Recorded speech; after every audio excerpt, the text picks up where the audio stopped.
Operating system में memory management की बात कर रहे हैं। मेमोरी मैनेजमेंट सबसे पहले समझिए कि सब चीजें इसमें जो आती है उसमें आपका मेन मेमोरी होती है। वैसे सबकी अपनी व्यवस्था है, सबकी अपनी इंपॉर्टेंस है, लेकिन जो मेन मेमोरी है वो ऐसी फिजिकल मेमोरी है जो कंप्यूटर की इंटरनल मेमोरी होती है। और ये जो मेन है इसको इसलिए बोला गया है ताकि जो एक्सटर्नल मास स्टोरेज डिवाइसेस हैं जैसे डिस्क ड्राइव्स हैं, सॉलिड स्टेट ड्राइव्स हैं, उनसे अलग किया जा सके। रैम इसका बड़ा पॉपुलर नाम है, रैंडम एक्सेस मेमोरी। तो कंप्यूटर यानी कि सीपीयू यानी कि प्रोसेसर केवल मेन मेमोरी पे काम करता है, काम कर सकता है। तो हर एक प्रोग्राम जिसको एग्जीक्यूट होना है या प्रोसेस होना है उसको इस डिवाइस में आना पड़ेगा, यानी कि मेन मेमोरी में लाना पड़ेगा आपको। तो जो भी प्रोग्राम्स हैं वो मेन मेमोरी में आते हैं एग्जीक्यूशन के लिए। कभी कभी क्या होता है पूरा का पूरा प्रोग्राम आ सकता है, कभी कभी क्या करते हैं कि छोटा छोटा पार्ट आ जाता है, कोई रूटीन आ जाता है मेन मेमोरी में।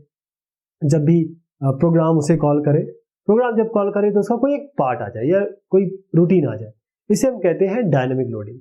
ये परफॉर्मेंस बढ़ाता है। अगर आप एक साथ चीजें रख देंगे तो मेन मेमोरी तो भर जाएगी, बाकी का क्या होगा। इसलिए डायनेमिक मेमोरी एक अच्छी चीज है जो परफॉर्मेंस को बढ़ाती है। लेकिन ऐसा होता है कि ये एक प्रोग्राम है, अब ये प्रोग्राम इस पे डिपेंडेंट है, इस पे डिपेंडेंट है, ऐसा हो सकता है। प्रोग्राम डिपेंड हो सकता है बाकी प्रोग्राम पे।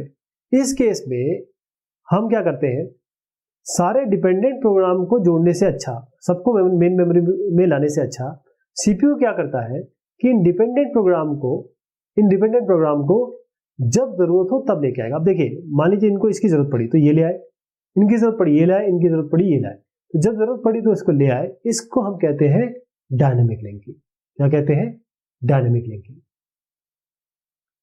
तो स्वैपिंग क्या होती है? स्वैपिंग का मतलब ये होता है कि जैसे मैं कहीं सामान लेने गया, मैंने पैसे दिए और उन्होंने मुझे सामान दे दिया, तो हमने क्या किया, स्वैप किया।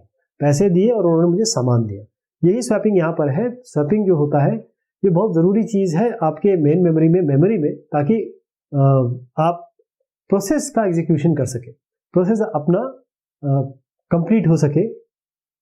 अब होता क्या है कि आपकी ये मेन मेमोरी है, हो सकता है कि इसमें इतनी जगह नहीं है कि सारे के सारे जैसे प्रोसेस है वो इनको लाया जा सके, चाहे टाइम शेयरिंग सिस्टम हो। अब इनको क्या करेंगे आप, इनको क्या करेंगे, मेन मेमोरी में डायनेमिक लेके आएंगे। यानी कि जब इसको लेके आएंगे, मान लीजिए यहाँ पर P1 है, अब P2 आने की बात हुई, अब P2 ने इतनी जगह ली है कि P2 नहीं आ पा रहा है, तो P1 को बाहर कर देंगे, P2 को ले आएंगे। तो एक तरीके की स्वैपिंग हो गई। यानी कि एक ऐसा प्रोसेस है स्वैपिंग जिसमें हम प्रोसेस को मेन मेमोरी में लाते हैं, उसको थोड़ा सा रन करवाते हैं, या पूरा रन हो जाए तो बहुत अच्छी बात है, और उसके बाद उसको वापस डिस्क में भेज देते हैं, फिर दूसरे को ले आते हैं। ऐसे जो स्वैप करने का तरीका है इसे ही हम स्वैपिंग कहते हैं। Contiguous memory allocation. Contiguous memory allocation का मतलब है कि अगर आपको इस तरीके से मेमोरी मिल गई तो आप यहाँ पर तो रख देंगे प्रोग्राम को। अगर मान लीजिए ये मेन मेमोरी आपकी कुछ इस तरीके की है और यहाँ पर जगह है, यहाँ पर जगह है, यहाँ पर जगह है, तो ये कॉन्टिग्यूअस नहीं हुआ। कॉन्टिग्यूअस मतलब इस तरीके से जगह होनी चाहिए। तो अब अगर आपको रन कराना है तो कॉन्टिग्यूअस चाहिए ताकि आप इस चीजों को एक साथ रख सके। तो कॉन्टिग्यूअस मेमोरी एलोकेशन ये ऐसा प्रोसेस है जिसमें एक single block of memory, continuous block of memory होती है। तो मेमोरी को हम अलग अलग पार्टीशन में डिवाइड कर देते हैं, जिसको अलग अलग फिक्स साइज के पार्टीशन में डिवाइड करते हैं, और हर एक पार्टीशन में हम एक प्रोसेस रखेंगे। जैसे आप P1 रख दिया या P2 रख दिया, इस तरीके से। जब पार्टीशन कोई फ्री हो गया, जैसे मान लीजिए इस प्रोसेस का काम हो गया, ये चला गया, इसको स्वैप कर दिया, दूसरा प्रोसेस इस जगह पे आ गया, जैसे फ्री आया, तो क्या होगा, इनपुट क्यू से लिया जाएगा, इसको यहाँ लोड कर दिया जाएगा। और जो फ्री ब्लॉक, जैसे अगर मान लीजिए ये चला गया, यहाँ पर कुछ नहीं रहा है, तो इसको हम कहेंगे फ्री ब्लॉक। इसको फ्री ब्लॉक को हम कहेंगे होल्स। क्या कहेंगे? जो खाली जगह बच गई है जहां से प्रोसेस निकल गया है मेमोरी की कॉन्टिग्यूअस में, इसको हम कह रहे हैं कि होल्स है। तो ये जो होल है इसी को फिर सर्च किया जाता है ताकि बेस्ट फिट, वर्स्ट फिट, और आपका एक और फिट मैं आपको बताऊंगा वो किया जा सके। अब मेमोरी प्रोटेक्शन। मेमोरी प्रोटेक्शन एक बहुत इंपॉर्टेंट चीज है, क्योंकि होता क्या है कि मान लीजिए कि एक प्रोसेस ये है, ये ऐसी मेमोरी एक्सेस करना चाह रहा है जो इसको अलोकेट कहीं से नहीं की गई है, तब क्या करेंगे, एक प्रोटेक्शन होना चाहिए। यानी कि जो मेमोरी एक्सेस राइट्स है कंप्यूटर के, उसको बहाल करना, उसको किसी तरीके से कंट्रोल करना, उसे हम मेमोरी प्रोटेक्शन कहते हैं। तो जो की आइडिया है ताकि प्रोसेस एक्सेस ना कर पाए, जो उसको एलोकेट नहीं किया गया है उसको प्रिवेंट करना है। मेन मेमोरी प्रोटेक्शन का मतलब यही है। अगर ऐसी कोई चीज होती है तो ऑपरेटिंग सिस्टम और आपको जो भी आज साथ में जो भी एप्लीकेशन चल रहे हैं वो मिसबिहेव करेंगे, राइट। तो हो सकता है कि सेगमेंटेशन फॉल्ट हो जाए, हो सकता है स्टोरेज वायलेशन एक्सेप्शन हो जाए, तो क्या होगा कि डिस्टर्बेंस क्रिएट होगी।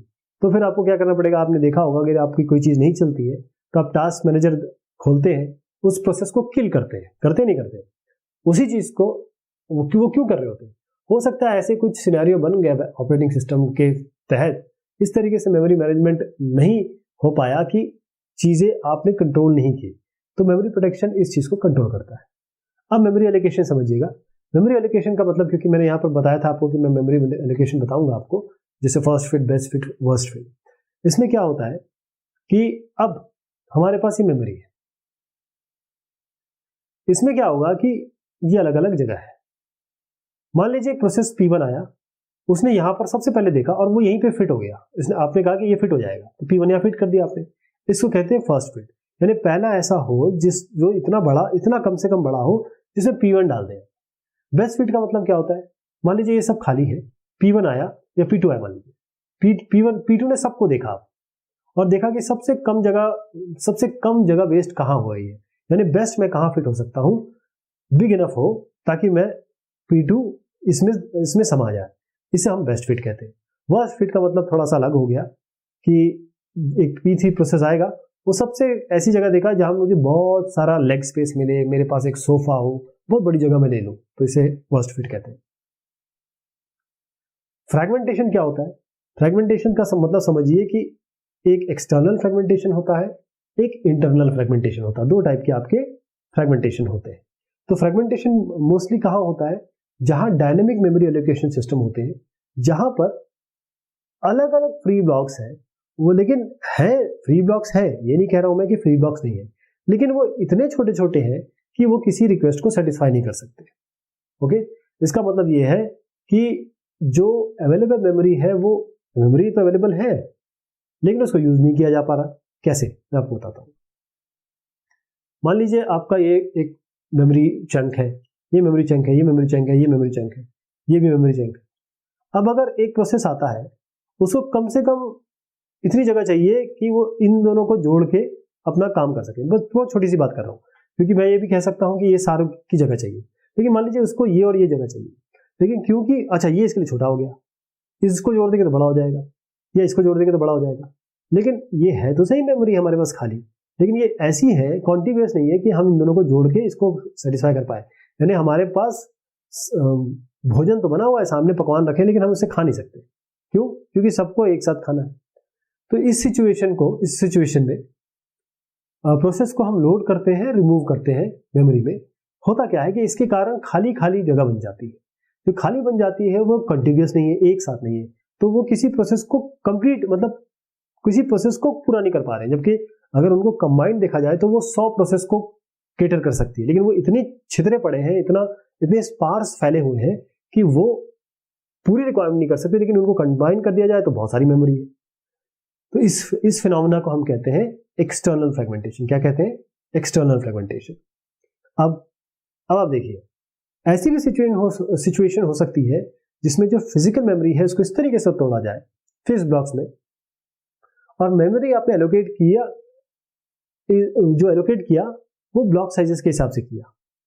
होता क्या है कि मेमोरी एलोकेशन इस तरीके से किया जो थोड़ी सी बड़ी है रिक्वेस्टेड मेमोरी से। जैसे मैंने कहा कि मान लीजिए आपने ये मेमोरी चंक एलोकेट कर दिया, अब यहां पर एक प्रोसेस आ रहा है, उसको आपने इतनी जगह दे दी, मतलब उसको इतनी जगह दी, तो ये क्या हुआ, तो जो एलोकेटेड मेमोरी है और जो रिक्वायर्ड मेमोरी पूरी आपने इतनी दे दी और चाहिए इतनी, तो ये जो खाली जगह बची ना, इसको हम कहते हैं इंटरनल फ्रेगमेंटेशन। क्योंकि ये मतलब खाली तो दिख रही है आपको, लेकिन ये कोई यूज तो कर नहीं सकता, क्योंकि पूरी की पूरी एलोकेट कर दी गई है प्रोसेस को, जबकि इसमें इतना पार्ट है कि हो सकता है कोई और भी प्रोसेस आके इसको यूज कर सके। पेजिंग क्या होती है? पेजिंग जो है, फ्रेगमेंटेशन जो अभी आपने देखा, उस प्रॉब्लम को सॉल्व करने के लिए पेजिंग का यूज किया जा सकता है। बेसिकली पेजिंग एक मेमोरी मैनेजमेंट स्कीम है, प्रॉपर मेमोरी मैनेजमेंट होता है इसमें क्या करते हैं कि हम एक फिजिकल एड्रेस स्पेस जो प्रोसेस का है उसको इस तरीके से करते हैं कि एक नॉन कॉन्टिग्यूअस में भी ये काम कर सके, यानी कि फिजिकल एड्रेस स्पेस उस प्रोसेस का उसको हम अलाउ करते हैं कि नॉन कॉन्टिग्यूअस है। तो हम क्या करते हैं, फिजिकल मेमोरी को यहाँ पर अलग अलग ब्लॉक्स में डिवाइड कर देते हैं, यानी कि ये फिजिकल मेमोरी है पूरी, इसको हमने इक्वल साइज के ब्लॉक में डिवाइड कर दिया, ये सब इक्वल साइज के, और इनको हम कहेंगे कि ये एक पेज है, ये नंबर ऑफ पेजेस हो गए। तो जो पेज किसी प्रोसेस को बिलोंग कर रहे हैं उसको हम कैसे करेंगे, जो भी अवेलेबल मेमोरी फ्रेम्स होंगे उसमें लाके उसके पेजेस को रख देंगे। ये फ्रेम मान लीजिए ये पेजेस है, ये आपकी मेमोरी के ये फ्रेम्स है, तो पेज ये क्योंकि इक्वल साइज के बनाते हैं हम, तो इसको यहाँ रख सकते हैं। तो क्या होता है कि इसमें जो मैंने अभी बताया ना, खाली जगह तो पड़ी है, लेकिन इतनी उनको मिला दिया जाए तो बहुत ज्यादा हो जाएगा, लेकिन इतनी नहीं है कि वो किसी एक प्रोसेस को भी पूरा कर पाए। उसका सोल्यूशन है पेजिंग। तो इसके लिए हम क्या करते हैं, पेज टेबल वगैरह बनाते हैं। पेज टेबल एक बेसिकली डेटा स्ट्रक्चर है, ये कुछ है नहीं है कि प्रॉपर आप टेबल देखेंगे, और ये वर्चुअल मेमोरी सिस्टम में इसको यूज करते हैं, खासतौर पर ऑपरेटिंग सिस्टम में, ताकि हम मैप करा सकें वर्चुअल एड्रेस को फिजिकल एड्रेस में। तो वर्चुअल एड्रेस क्या होता है, इस वर्चुअल एड्रेस को हम लॉजिकल एड्रेस भी कहते हैं। इसको सीपीयू जनरेट करता है, सीपीयू बोलता है कि ये एड्रेस है, और इसकी मैपिंग होती है फिजिकल एड्रेस से, जो कि एक्चुअल मेमोरी में एड्रेस होगा जो हम मेमोरी की बात कर रहे हैं। सेगमेंटेशन क्या होता है, ये भी एक मेमोरी मैनेजमेंट स्कीम है। ये क्या है, आपका जो यूजर व्यू है ना उसको सपोर्ट करता है। ये क्या करता है कि वर्चुअल एड्रेस स्पेस जो है, देखिए वर्चुअल और एक्चुअल में आप समझ गए होंगे, वर्चुअल मतलब जो चीज नहीं होती लेकिन फिर भी है ना, वर्चुअली ऐसा हो जाए तो सेगमेंटेशन क्या करता है कि वर्चुअल एड्रेस स्पेस किसी एक सिंगल प्रोसेस का उसको सेगमेंट में तोड़ देता है, इसीलिए इसका नाम सेगमेंटेशन है। सेगमेंट में तोड़ देता है जो नॉन कंटिन्यूअस एरिया में रखे जा सकते हैं फिजिकल मेमोरी में, क्योंकि मैंने क्या बताया था कि फिजिकल मेमोरी में कंटिन्यूअस एरिया होगा तभी आप प्रोसेस कर पाएंगे। तो अगर फिजिकल मान लीजिए नॉन कंटिन्यूअस नहीं है, तो एक तरीका ये हो सकता है कि हम वर्चुअल एड्रेस को इस तरीके से एक सिंगल प्रोसेस को तोड़े कि वो जाके जो छोटी छोटी जगह है ना वहां पर भी जाके सेटल हो जाए, ताकि उसका काम बन सके। अब सेगमेंटेशन की अपनी अच्छाइयां हैं, बुराइयां हैं, पेजिंग की अपनी अच्छाइयां बुराइयां हैं, तो क्यों ना इनकी अच्छाइयां को हम ले लें। इन अच्छाइयों को हम लेंगे तो इनको कंबाइन करेंगे तो हम बोलेंगे कि ये है सेगमेंटेशन विद पेजिंग। इस कंबाइंड स्कीम को हम बोलते हैं पेज्ड एलिमेंट्स। तो इसमें क्या होता है, हर एक सेगमेंट जो इस स्कीम का है उसको हम पेजेस में डिवाइड कर देते हैं। अब देखिए सेगमेंट लिया, अब उस सेगमेंट को पेज में डिवाइड कर दिया। जो पेजिंग में था उसमें क्या कर रहे थे, हम पूरे मेमोरी ब्लॉक को पेजेस में डिवाइड कर रहे थे। यहाँ पर हम सेगमेंट को पेजेस में डिवाइड कर रहे हैं, और हर एक सेगमेंट को अब पेज टेबल में रखेंगे। वहां क्या होता था, पेजेस डिवाइड करके वर्चुअल और जो एक्चुअल है उसके बीच में पेज टेबल से मैपिंग होती थी। यहाँ पर क्या है, सेगमेंट को डिवाइड किया पेजेस में, और अब जो सेगमेंट है उसको हमने रख दिया पेज टेबल में। तो लॉजिकल एड्रेस इसमें क्या होता है, 3 पार्ट में डिवाइड होता है। एक आपका सेगमेंट नंबर होगा, उसके फिर पेज होंगे, और उसका ऑफसेट क्या है, जो डिस्प्लेसमेंट है उसका। तो हमने बहुत शॉर्ट में बताने की कोशिश की मेमोरी मैनेजमेंट। अभी इसके बाद हम पेजिंग बहुत तफसील में डिटेल में देखने वाले हैं, वर्चुअल मेमोरी का जो एस्पेक्ट है। बहुत शुक्रिया, बहुत मेहरबानी आप सभी को।